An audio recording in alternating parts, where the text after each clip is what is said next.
All right. So, if we talk about now, the introduction to the environmental, social, and governance factors. But before that, I would like to, talk about the size of this market as well. See, I have a recent data which I have, gathered from the different resources like Reuters, Bloomberg's, and all other, the different sources like Business Wire and all. So, as per the Bloomberg, the market size of ESG, this market which is reached to the more than, if you see, 20 to around $1 trillion. And the experts, as per Bloomberg, this again data I'm referring from Bloomberg, we are expecting or predicted, I would say, the anticipation would be to this market size will reach at almost $40 trillion by 2030. So just imagine by 2030, if market reach to the, let's say, $40 trillion, then you would see double the opportunities, basically more and more job creation that you can see across all the industries. All right, across all the industries. And the average package or salary which you can expect 10 to 15 lakhs in between, the reason is because once this industry, now see, at this phase, the industry which is at a very initial stage, I would say, it's not something that we have achieved big, no, it is at a very initial stage. Just wait for 1 or 2 year max to max. Within that, you can see at least 10 to 15% compounding annual growth across all sectors of ESG. Because without ESG, as I said, it is a very difficult to achieve sustainability. It is very difficult to achieve sustainability or long term value creation. See, in one day you can be a hero, but another day again you will be like zero. But if we adopt sustainability, then it is evident that you have verified all the like social, environmental, and governance factors, and you have also mitigated risk. So it means that business empire will generate a value for a long term period. And let me tell you a fact, most of the investors, like big investors, they are asking for a ESG reports to the companies or business owners to prepare it out. And if they don't have, they are not investing into it at all. So it means nowadays that you can say I have seen trained as a, let's say, like responsible investing also. So it means at the time of investing, investors will check through the reports of different aspects, and then only they'll take the investments decisions. So let's talk about this now, introduction to the environmental, social, and governance. See, this course is aimed to prepare you with the knowledge needed to respond to the environmental, social, and governance ESG inquiries, and leverage this information to conduct more effective due diligence and make better investment decisions. All right. So if we talk about the first one is like what is environmental, social, and governance. So basically, see, as I already discussed, if we talk about any organization, basically they should focus on environmental issues, including temperature rising, fresh water, or let's say preservation of water, or maybe you can say like rising in a temperature and all. Because see, the carbon emission is the one of the big factor which is contributing more for a rising temperature, I would say. And this is what now the world is facing, this big challenge. And apart from that, of course, the excavation of land or deforestation or expansion of metro cities or companies or industrialization, that is also affecting on environment. So as a fiduciary, or I would say, as when we say company, it means it is their responsibility, because they are legal entities. It is their responsibility to ensure that they are not doing any wrong practices, so their business is in line with the social, environmental, and governance factors, right, including accounting practices or all other different issues and all. So I'll just give a few examples which can help you to understand this. So how it is actually impacting, and what do you mean exactly, the environmental, and why it is required, because that is important for us. See, let me tell you something about India. 6 lakh, right? 6 lakh, it's a very big number. 6 lakh fake pollution trading certificates which has been already issued in India. And now if you see, those companies are producing more and more plastic bottles And this is one of the big worry because we don't have a waste management system, and the plastic is also not something, which we cannot recycle it. So now you tell me, this land will call it as a mother, and on other way we are just producing more and more pla- just plastic, because just the few businessmen, they just want the money, and just because of that they are producing it without following the government norms. And this is actually impacting on pollution. It is contaminating the soil, air, and even the water as well. All right, same for chemical companies, or the companies which are into the I would say pesticide or the fertilizer business and all. Just imagine, guys, the farmers, they are using fertilizers to produce crop, and same crop we are actually eating. Just imagine, just imagine, we are we are eating, or we are taking poisons every day. And that's what, see, this ESG will restrict those companies to follow the certain norms. So do not do not do anything like this kind of a practices which will hamper, or let's say impact environments, social lives, or communities, environment, right? And that's what ESG is important. So let me give you another example. Satyam, everyone knows it. What is the Satyam? Satyam, it means it was a tech Satyam company that Ramalinga Raju had scandal or scammed, the people's money in a very smart way, that he just manipulated the company's financials, and manipulate the stock prices in the market, and at peak they just means he just sold out the securities to the common public and just cheated it. All right. And same that happened with the BSNL as well, like 2G scam, Bofor scam. What are those are just planned scandals, right? And scandals happen just because of governance practices.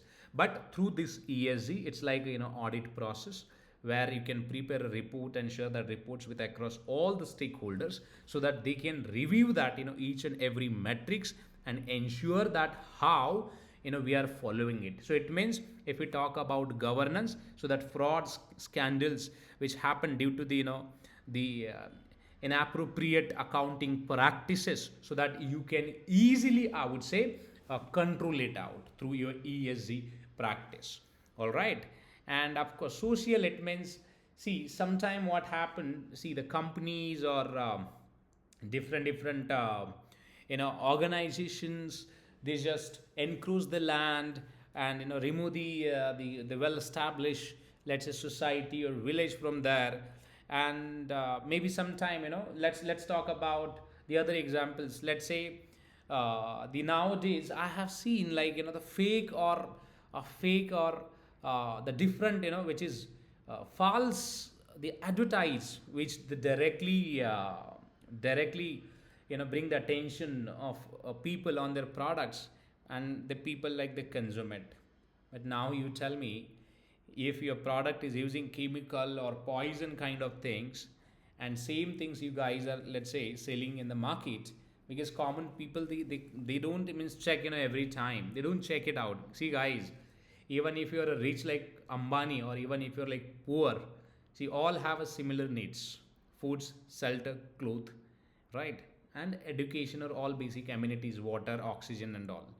That doesn't mean if you have a more money, then you can sell it out anything to us.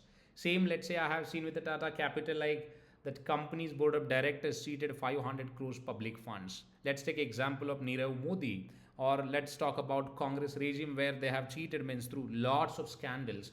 It's a public money. What we want money for a basic sanitization needs, or different purposes. But how this government is, or their the political leaders or business leaders, they are using public's money. The tracking of money is also very important from the social perspective. All right. So this is what you can say. The ESG stands for environmental, social, and governance. So it means it talks about all the the factors which comes under environment, social, and governance reporting practices. So basically, this is something for a reporting practices as well, like how we can build strong reporting practices within an organization. All right. So let's talk about next. How is info used to assess risk, reward, and management effectiveness? See, basically, this ESG, it means first understand your business, then understand your industry, then you can build, your reports which are aligned with your industry. Let's talk about one example. Let's say you are in an IT company, and in IT company, what happened? Most of the companies, they generate the energy through generator.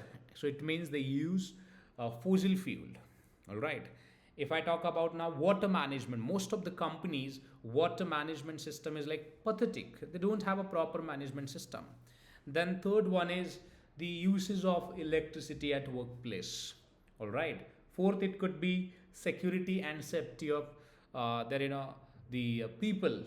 Then fourth, it could be the salaries and compensations. I have seen most of the global giants, they just manipulate, they just harass their employees. Why I'm telling this? See, their CEO is getting salary of 50% hike annually, and their employees are getting 2 or 3% hike annually. Now you tell me, companies generated profit, huge profit, right? But still you guys not offering any salaries and all. Other factors could be gender in a diversity and inclusion. Are we really hiring third genders or transgenders on a on a different positions? Are we giving them a right? Have we adopted LGBTQ, whatever it is, like, right? So are we means, see, on the ground you might see different issues, but on paper, see, you can showcase, like, well, the way we have a PPT and all, so same way you can see with the other companies as well. So they'll design a PPT modules, everything, but on the ground, how we are we tracking with that? And that's what ESG talks about. First, assess the risk, then understand it, and then manage that in an effective way. So basically neutral it. So that's how ESG contribute to track all of the different issues. All right. So next one is, how do stakeholder expectation influence corporate actions? Corporate actions, it's not something stock split or let's say right distributions and all. So we are talking about the actions. It means any actions which includes corporate actions, your stock split, reverse splits, bonds, dividends, or any other action including merger, acquisition, or name change also. So that all comes under your corporate actions. But important is, if you influence any corporate actions, so just evaluate it, what would be the impacts on a stakeholder's value. At the end, investors, they have invested money in your business, so it is your responsibility to see that how you can manage their investors money in an effective way. All right. And the last point is, what are the key considerations for corporations and investors?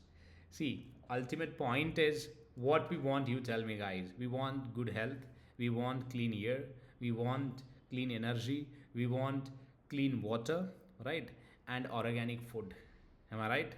I don't think so. Anything which is, we need beyond than this. See, all part, like, the material things that comes under, including your garments, that comes under your standard of, living. We are talking about healthy living. We are not talking about only fancy, living or lifestyle. So of course, as a stakeholders, will look for that. Investors, see, from investors' perspective, they always look for a long-term value creation. And if any company, or let's say even investors, they also means support this initiative, and while selecting such a companies, if they verify the reports and then only invest, so that comes under basically the considerations and all. And same for corporations as well. So it is their responsibility to evaluate everything. Everything means everything, and track it properly. So let's discuss in details to see what are those. All right.